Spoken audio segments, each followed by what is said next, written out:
Excellent. Are you ready to go? I think so. Excellent. So quickly, who are you and what was your position at Skomer? Well, I'm Phil Newman and I ran the Skomer Marine Conservation Zone, as it's now called, for quite a while, until fairly recently. It's about just over a year ago that I retired, and I was in post for about 30 years. How did you start? Well, I turned up to do a 4-month seasonal contract, and they finally managed to get rid of me after 30 years. How many dives do you think you did around Skomer? I think probably over the 30 years, well over 2,000 dives, maybe up getting close to 3,000 dives, I think. And you still dive there? Yes, I'm still part of the team, still doing the same work, just not getting paid for it. Not quite sure of the logic of that, but no, it's nice to come down and help the team out, do the nice bits, and then go away before the bureaucracy kicks in. What changes have you seen over the years you've been working and volunteering here now? Quite a few changes. I mean, there's changes in attitude of people. So when I first started, the divers would turn up with a goodie bag and a crab hook, and that's generally evolved into people turning up with cameras, which is absolutely delightful from a conservation point of view, taking pictures and leaving the bugs and critters where they ought to be. In terms of the marine life itself, some good stuff, some bad stuff. So, we've seen things like the protected scallop populations within the marine reserve really going up through the roof. They're not dredged, they're not taken by divers, and we monitor them every 4 years, and the numbers just seem to keep going up. So it'd be very interesting to see where that actually levels out.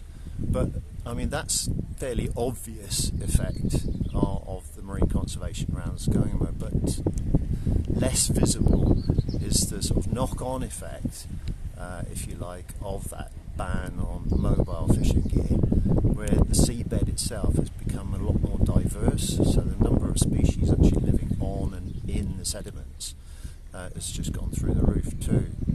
The people who analysed the sediment samples for us felt obliged to comment on the fact that they were the most diverse that they'd seen from sediment samples that they analysed from right around the UK. So, it's a point of pride, I think, that we can hold our heads up at least over something. Other things not so good. So we're very worried at the moment about the sea fan population. Lots of very big old sea fans that are gradually disappearing one after another, and no little baby sea fans coming in to replace them. So there's a question mark over what's actually causing that. The fact that the sea fans are there 1 year and just gone the next kind of points the finger at something mechanical happening, them being knocked off the rock by something. There are some sea fans which have succumbed to disease, possibly old age, get wrapped up in dogfish eggs and just never seem to recover. Although this year we've seen a few that have actually sprung free again and seem to be sort of having a new lease of life. So there's always glimmers of hope, even in the sort of darkest of stories.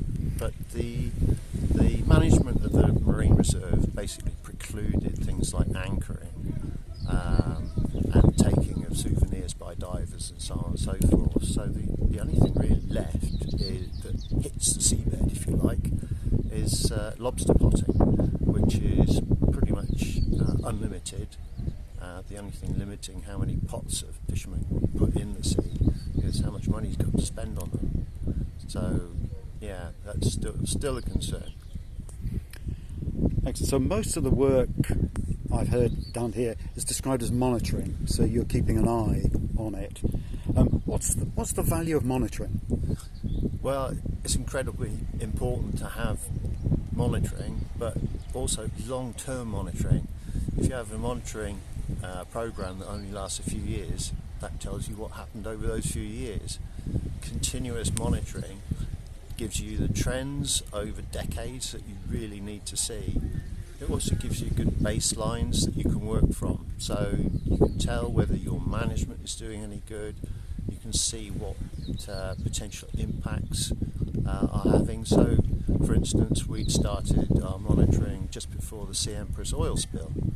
So we had a sort of baseline data set for a lot of things before that major oil spill happened, very close to where we are now.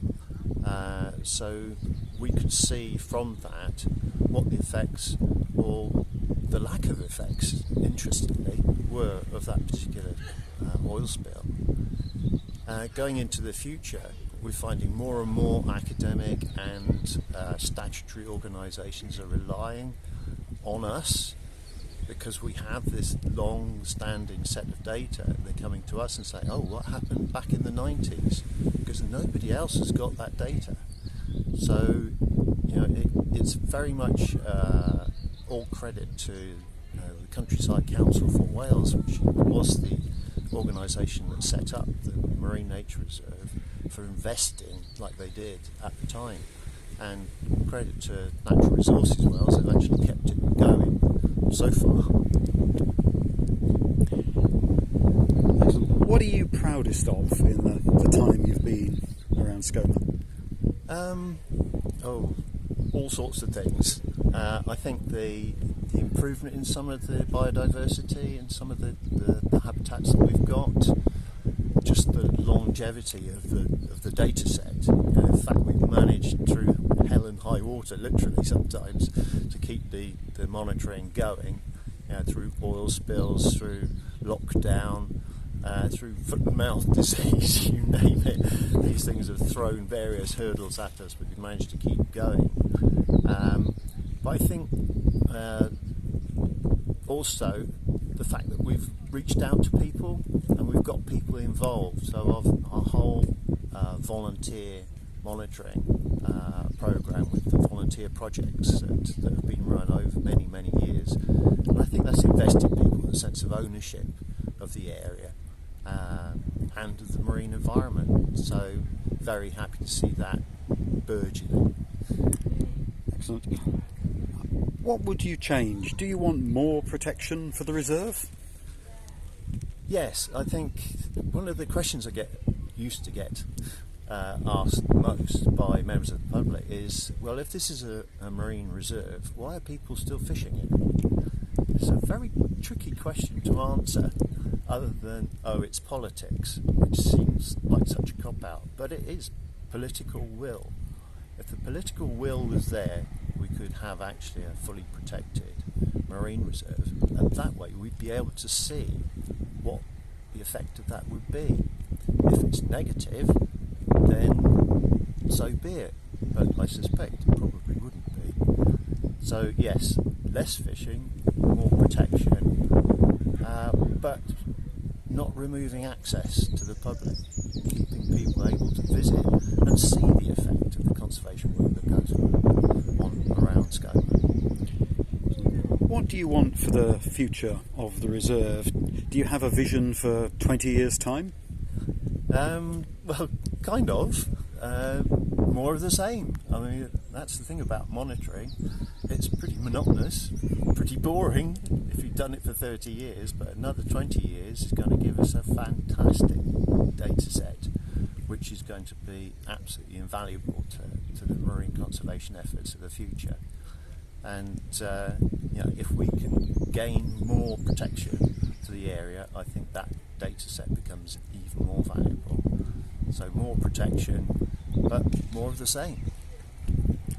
Thank you very, very much. That's absolutely great. Thanks a lot.